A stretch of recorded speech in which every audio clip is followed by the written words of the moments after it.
सबको नमस्कार। मैं उम्मीद करता हूँ कि आप और आपके घर में सब लोग स्वस्थ होंगे और कोरोना से बचे हुए होंगे। पिछले 24 घंटे में दिल्ली में कोरोना के 59 नए केसेस आए हैं और अब दिल्ली में टोटल 445 कोरोना के केसेस हो चुके हैं। एक बार सुनने में लगता है कि बहुत ज़्यादा केसेस हैं, लेकिन जब आप इसकी एनालिसिस करें तो इसमें 445 में दिल्ली के जो दिल्ली में एक दूसरे को छूने से कोरोना हुआ उस तरह के दिल्ली के केवल 40 केस हैं। 445 में से दिल्ली के केवल 40 केस हैं जो कि दिल्ली में एक दूसरे को छूने से हुए हैं।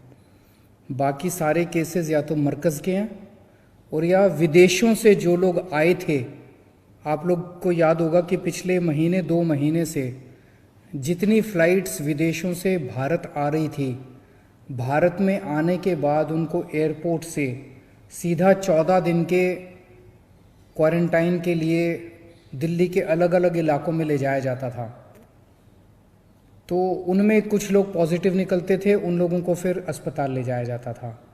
तो विदेशों से जो लोग कोरोना की बीमारी लेके आए और मरकज़ के जितने मरीज थे, इन दोनों को अगर निकाल दो तो दिल्ली के अंदर जो एक दूसरे को छूने से दिल्ली वालों के जो केस हुए वो 445 में से केवल 40 केस हैं।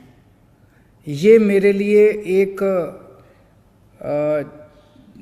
एक ऐसी बात है जो कि मेरी चिंता को दूर करती है कि अभी दिल्ली में केसेस फैलने लगे, कोरोना फैलने नहीं लगा है।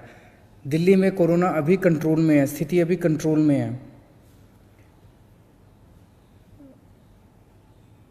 इसमें 6 लोगों की अभी तक टोटल मौत हुई है। जिन लोगों की मौत हुई है इसकी सारी एनालिसिस आज हम लोगों ने की, जो मैं आज आप लोगों के साथ साझा करूंगा। लेकिन उसके पहले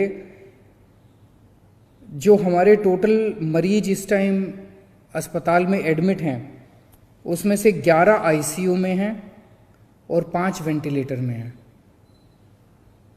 इनको हम कह सकते हैं कि थोड़े सीरियस हैं, बाकी सबकी हालत स्थिर है।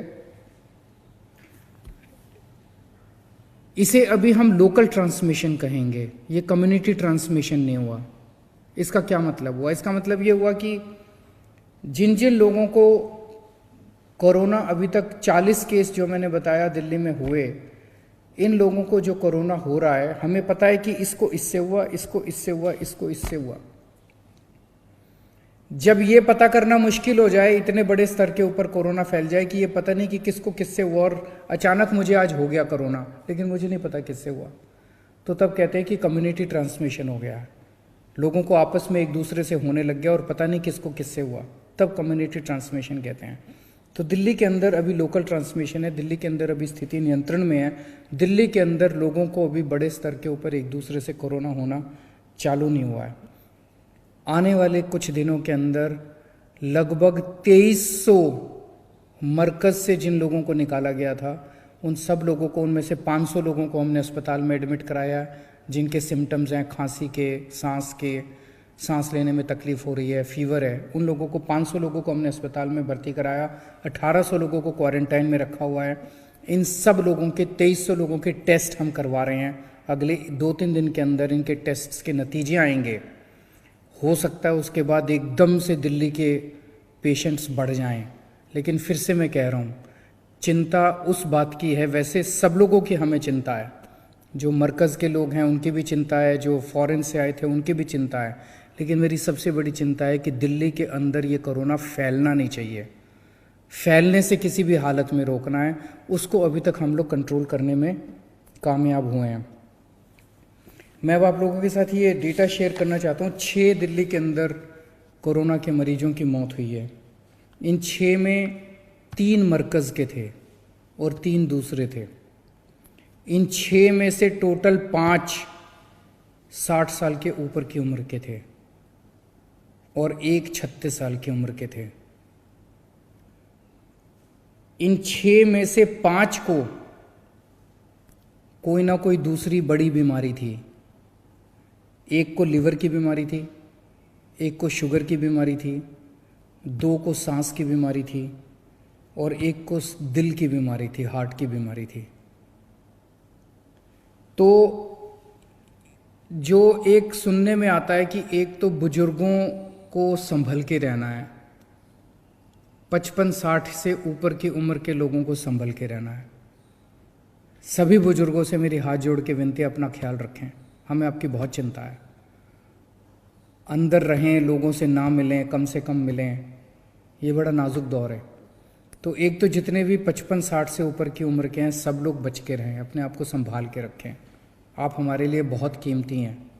और दूसरा, जिन लोगों को शुगर की बीमारी है, जिन लोगों को हार्ट की बीमारी है, जिन लोगों को सांस की बीमारी है, लिवर की बीमारी है, कोई और ऐसी सीरियस बीमारी है, उन लोगों को अपने आप को बचा के रखना पड़ेगा। उनके लिए कोरोना खतरनाक हो सकता है, जानलेवा भी हो सकता है।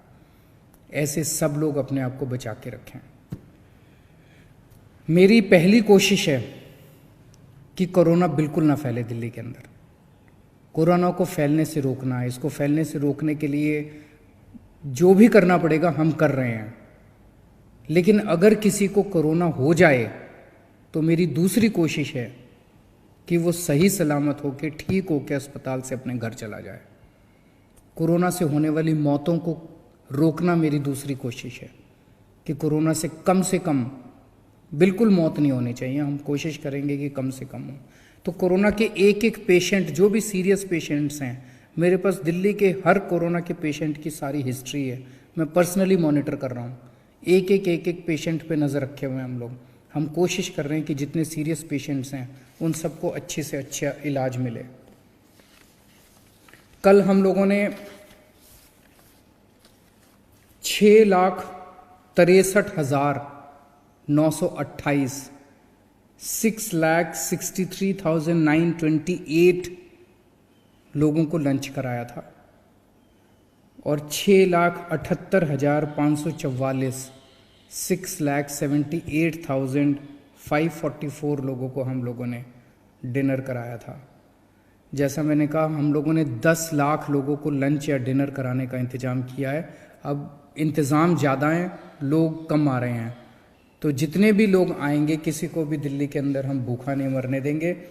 जो सरकार कर रही है वो तो कर ही रही है। मैं देख रहा हूँ, सुन रहा हूँ, बहुत सारी सामाजिक संस्थाएं हैं, बहुत सारी धार्मिक संस्थाएं हैं।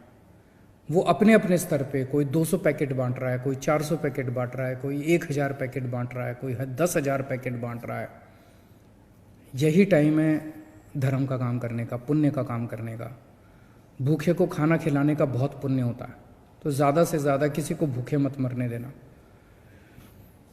हमने कहा था जिन लोगों के पास राशन कार्ड हैं, ऐसे 71 लाख लोगों को, हर व्यक्ति को हम लोग 7.5 kilo 7.5 kgs 7.5 kilo ration free दे रहे हैं हर व्यक्ति को। 71 लाख लोगों को, 71 लाख लोगों को। लेकिन जिन लोगों के पास राशन कार्ड नहीं है, ऐसे भी बहुत गरीब लोग हैं, उनके लिए मैं बताना चाहता हूँ कि कल से हम लोगों ने वेबसाइट के ऊपर बहुत छोटा सा एक फॉर्म बनाया है। उसको आप भर दीजिए और आप रजिस्टर हो जाएंगे। आप पूछेंगे रजिस्ट्रेशन की क्या ज़रूरत है। उसकी ज़रूरत केवल इसलिए है क्योंकि हम नहीं चाहते अगर हम वैसे ही बांटना चालू कर दे तो एक आदमी 10-10 बार आके राशन ले लेगा।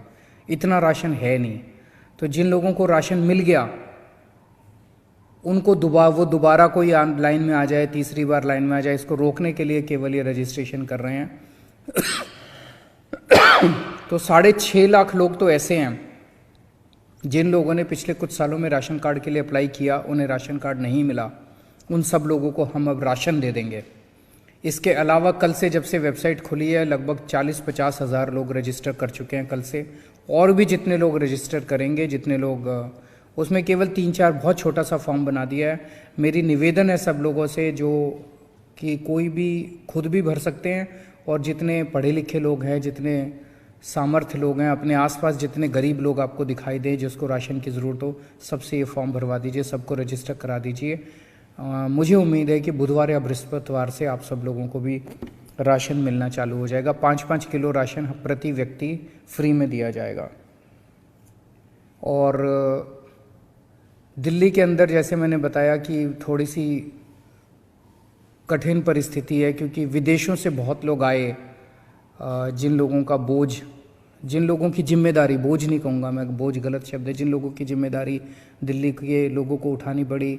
मरकज़ के अंदर से 2300 लोगों को निकाला गया और अब 23 में से उम्मीद है कि बहुत सारे लोग पॉजिटिव निकलेंगे। तो अचानक से बाकी सारी चीज़ों का तो हम इंतज़ाम कर रहे हैं, अचानक से पीपी किट जो हैं उसकी काफ़ी कमी हो गई है। और मैं खासकर अपने डॉक्टर्स और नर्सेज और सारे स्टाफ को लेके बहुत चिंतित हूँ।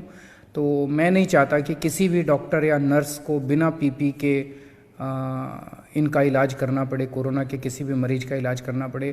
तो कल हमने केंद्र सरकार को लिखा भी था, केंद्र सरकार से अभी तक हमें एक भी पीपी नहीं मिला है। कल हमने केंद्र सरकार को लिखा था कि हमें पीपी किट्स तुरंत इमीडिएटली अर्जेंटली मुहैया कराए जाएं, ताकि हमारे डॉक्टर्स मरीजों का बिना किसी डर के इलाज कर सकें। बहुत बहुत शुक्रिया।